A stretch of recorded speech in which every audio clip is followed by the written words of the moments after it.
अस्सलाम वालेकुम। आज हम स्टडी करेंगे आरएनए के बारे में। लास्ट टाइम हमने डिस्कस किया था nucleic acids, that there are two type of nucleic acid, the DNA and the second one is RNA. In previous lecture we are already discussed about the DNA. Today we are discussing about the RNA.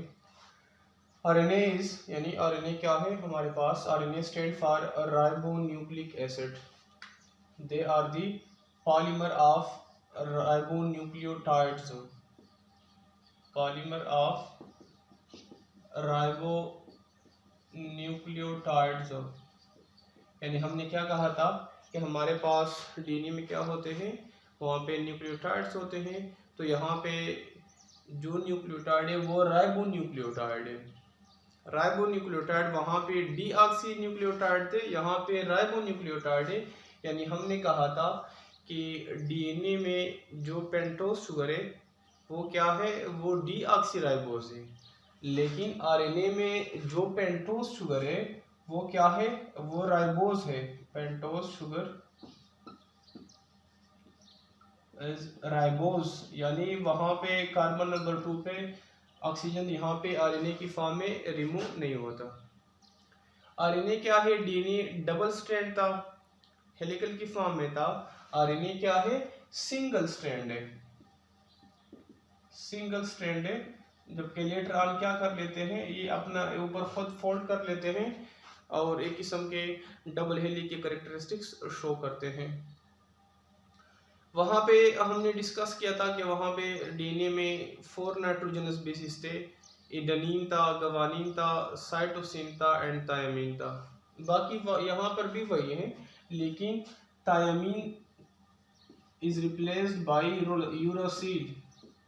Thiamine is replaced by uracil. यहाँ पे क्या होता है, यहाँ पे हमारे पास thymine की जगह यूरासिल होता है। बाकी वही हमारे पास गवानीन, साइटोसिन और यूरासिल वही जो हमारे पास डीएनए में थे, बाकी वही हमारे पास यहाँ पर भी मौजूद है। आरएनए बनती कहाँ पे है, किस तरह बनती है? ये डीएनए से बनती है। एक प्रोसेस है जिसको हम कहते हैं ट्रांसक्रिप्शन।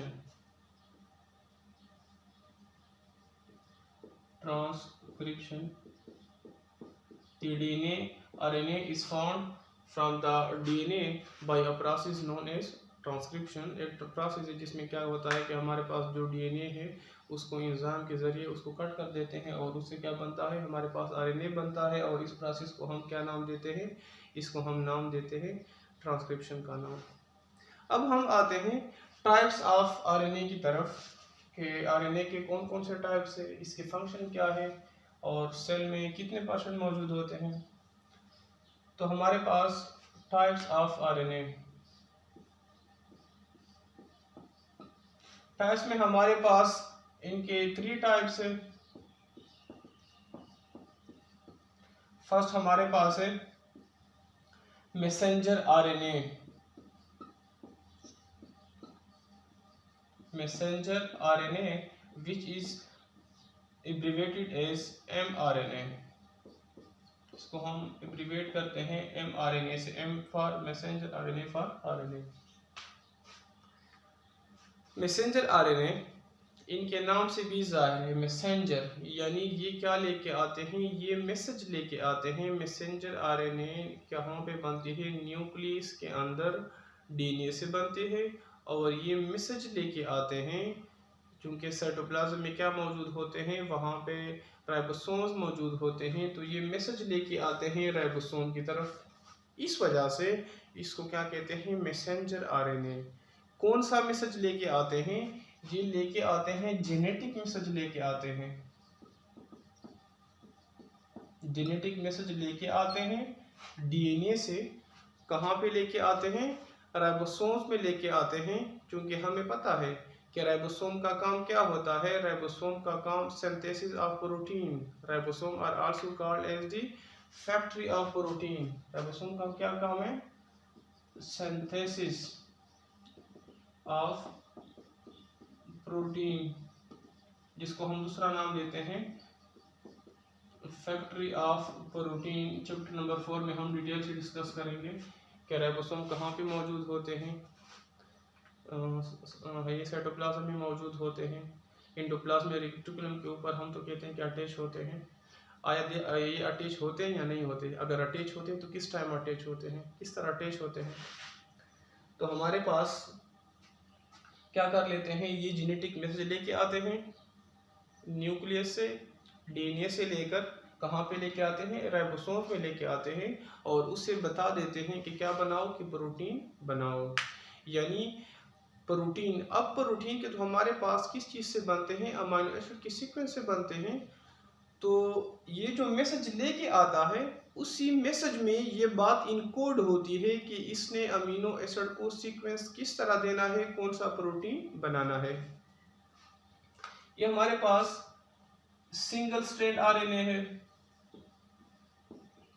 सिंगल स्ट्रैंड आरएनए है और इसका जो लेंथ है वो वेरीज है, डिफर करता है, डिपेंड करता है जीन पे और प्रोटीन पे कि कौन से प्रोटीन को इसने बनाना है, कौन से प्रोटीन को ये इनकोड कर रहा है।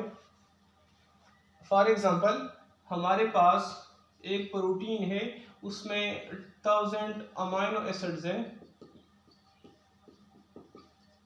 तो हमारे पास जो मैसेंजर आरएनए होगा उसमें क्या होंगे, उसमें 3000 क्या होंगे, राइबो न्यूक्लियोटाइड्स होंगे।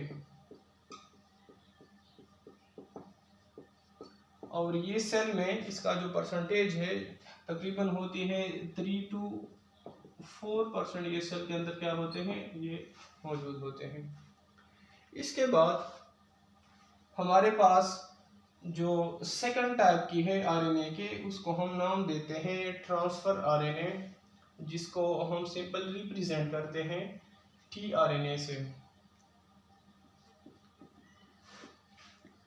Transfer RNA which is abbreviated as tRNA, ये मौजूद होते हैं सेल में 10 to 20%, यानी 10% से लेकर 20% मौजूद होते हैं।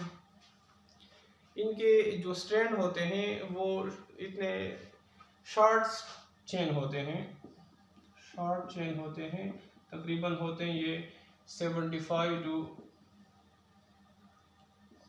100 न्यूक्लियोटाइड्स के होते हैं। ट्रांसफर आरएनए, इसके नाम से भी जाहिर है, ये क्या कर लेता है, ये हमारे पास अमीनो एसिड को उस जगह पे ट्रांसफर लेके आता है जहाँ पे पॉलीपेप्टाइड्स चेन बनने हैं। ट्रांसफर दी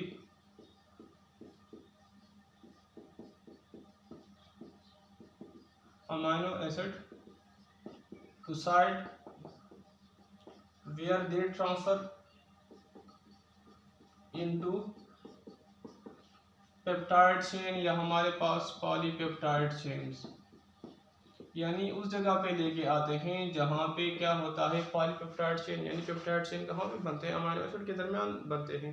तो ये क्या कर लेते हैं, अमीनो एसिड को राइबोसोम की जगह पे लेके आते हैं कि इनसे क्या बन जाए, कि अमीनो एसिड से प्रोटीन बन जाए। इसके बाद हमारे पास जो थर्ड टाइप के आरएनए के, उसको हम नाम देते हैं आरएनए, या इसको हम कहते हैं हमारे पास ribosomal RNA, ribosomal RNA which is simple abbreviated as rRNA। ये क्या है, ये सबसे मेजर पोर्शन ऑफ आरएनए है, यानी सबसे ज़्यादा मौजूद है, मेजर पोर्शन है, तकरीबन ये मौजूद है सेल के अंदर। About 80% of the RNA in the cell is the ribosomal RNA. इनका काम क्या होता है, राइबोसोमल आरएनए ये एक किस्म की मशीनरी का काम करते हैं। यानी जितनी भी हमने कहा कि हमारे पास मैसेंजर आरएनए है, हमारे पास ट्रांसफर आरएनए है, हमारे पास राइबोसोमल आरएनए है, तो कोई मैसेज लेके आता है, कोई जगह बता देता है कि यहाँ पे लेके आना है, कोई पॉलीपेप्टाइड चेन बनाने में मदद देता है। ये एक किस्म की मशीनरी का काम कर लेता है, बेसिक मशीनरी का प्रोटीन के बनाने में। They act as the basic machinery for protein synthesis. act as machinery for protein synthesis। ये क्या काम कर लेते हैं, एक किस्म की मशीनरी का काम कर लेते हैं प्रोटीन को बनाने में। जो हमारे पास ट्रांसफर आरएनए है, टीआरएनए और आरआरएनए है, वो क्या कर लेते हैं, राइबोसोम के सरफेस के ऊपर एक दूसरे के साथ एसोसिएट कर लेते हैं और जीन को इनकोड करके क्या बनाते हैं, प्रोटीन को बना देते हैं। इसके बाद हमारे पास एक जो छोटा सा टॉपिक है, हमने पहले भी थोड़ा बहुत डिस्कस किया था, हमारे पास है conjugated molecules. Conjugated molecules, conjugated किस चीज को बोलते हैं, कंजुगेटेड बोलते हैं अटैच्ड को बोलते हैं। अगर तुम लोग इंग्लिश की तरफ आ जाओ तो इंग्लिश में तुम लोग क्या पढ़ते हो, कंजंक्शन। कंजंक्शन किस चीज को बोलते हैं, अगर मैं इंग्लिश की बात करूं कि ऐसा हमारे पास ऐसा वर्ड जो कि क्या कर लेते हैं, सेंटेंस को आपस में मिला देते हैं, यानी जोड़ने का काम कर लेते हैं, अटैचमेंट का काम कर लेते हैं। तो यहाँ पे भी ये हम यही कह सकते हैं कि हमारे पास कंजुगेटेड मॉलिक्यूल्स, कंजुगेटेड बोलते हैं अटैचमेंट को, अटैचमेंट बनाने को, जोड़ने को बोलते हैं मॉलिक्यूल्स। यानी कंजुगेटेड मॉलिक्यूल्स में हमारे पास मॉलिक्यूल क्या कर लेते हैं, आपस में कंबाइन कर लेते हैं दो मॉलिक्यूल्स, लेकिन दोनों मॉलिक्यूल्स ये होंगे कि दोनों अलग अलग कैटेगरी से बिलोंग करेंगे। तो उससे जो नया मॉलिक्यूल्स बनता है इसको हम कहते हैं कंजुगेटेड मॉलिक्यूल्स। जिस तरह के हमारे पास कार्बोहाइड्रेट है, कार्बोहाइड्रेट जब ये प्रोटीन के साथ मिलता है तो ये एक कंजुगेटेड मॉलिक्यूल हमें देता है, इसको हम कहते हैं ग्लाइकोप्रोटीन। इसी तरह अगर ये हमारे पास कार्बोहाइड्रेट ये लिपिड के साथ मिलता है तो इसको हम कहते हैं ग्लाइकोलिपिड। इसी तरह लिपिड अगर प्रोटीन के साथ, यानी ये बात इनमें क्या होगी, शर्त होगी कि दोनों अलग अलग कैटेगरी से बिलोंग करेंगे। इस तरह हमारे पास लिपिड अगर प्रोटीन के साथ है तो इसको हम कहते हैं लिपोप्रोटीन। हमारे पास न्यूक्लिक एसिड के न्यूक्लिक एसिड प्रोटीन के साथ बनाता है तो उसको हम कहते हैं न्यूक्लियोप्रोटीन, जो कि जीन एक्सप्रेशन में मदद देते हैं।